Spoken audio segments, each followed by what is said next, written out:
Welcome to the Deep Dive. Our mission, to take complex information and really find those clear, crucial insights just for you. Today, we're diving into a document from, well, some leading European heart and vascular experts.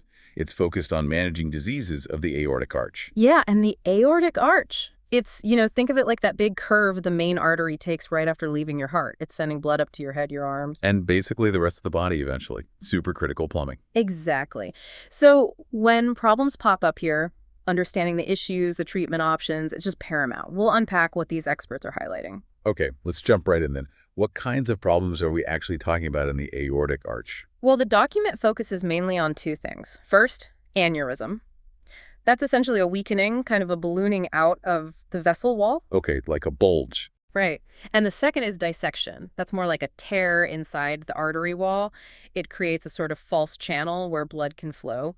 And these can happen just in the arch, or they might be extensions of problems happening elsewhere in the aorta. And why is this specific area such a big deal? It's all about location, location, location. It feeds those vital areas, brain, arms, so any issue can disrupt blood flow or worse, potentially rupture. That's why, getting the right treatment at the right time is absolutely essential. Makes sense.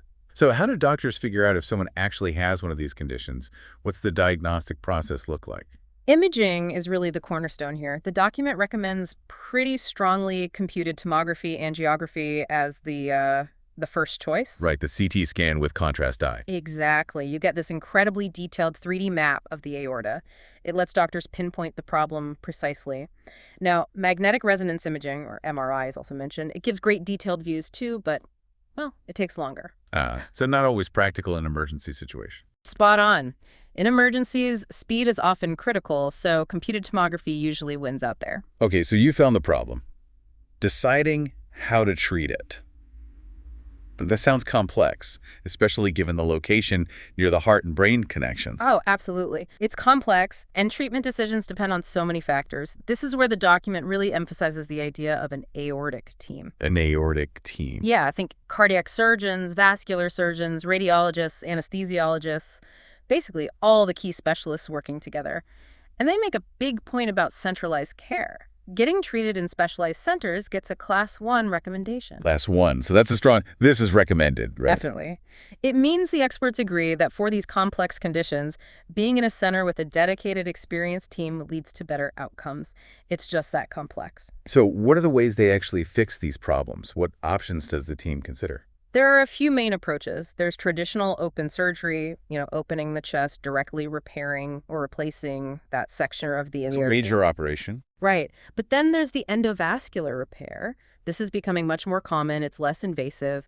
They use devices like stent grafts, basically, fabric tubes reinforced with metal mesh delivered through catheters, often inserted in the groin. So working from the inside of the vessel. Exactly. And then there are hybrid approaches, which kind of combine elements of both open and endovascular techniques for really complex cases. Interesting. So endovascular is growing, but open surgery is still needed sometimes. Absolutely. Open surgery is still vital, especially if the anatomy is very complex or for certain patient conditions.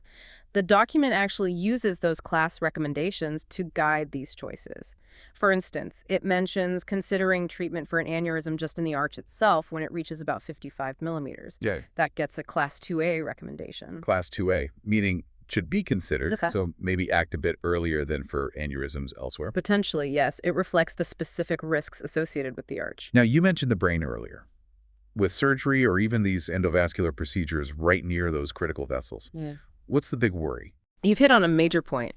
The risk of neurological complications, things like stroke or even injury to the spinal cord, is a huge concern across all treatment types for the aortic arch. Makes sense. The blood supply is right there. Precisely. So protecting blood flow to the brain and spinal cord during the repair, it's absolutely critical. This involves really careful planning, specialized techniques during the procedure, and lots of monitoring. The document even specifically flags the left subclavian artery, the one going to the left arm. It can be important for spinal cord blood supply. So sometimes they need to actively consider restoring blood flow through it or revascularizing it during certain endovascular procedures. Wow, okay. So much to consider. It sounds like this is a field that's really moving fast. It absolutely is. This document captures the current consensus, the best practices right now. But, the technology, the techniques, they're constantly evolving. There's a lot of ongoing research, especially trying to minimize those neurological risks even further.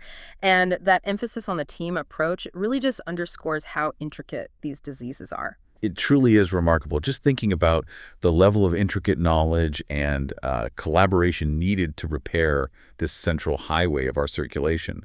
This deep dive really highlights that constant learning in medicine. Indeed. And for you, the listener, I think understanding just how critical the aortic arch is and the sheer level of specialized care needed to manage problems there, Yeah, that's a really powerful piece of knowledge for being informed about health. definitely. So a final thought to leave you with, perhaps.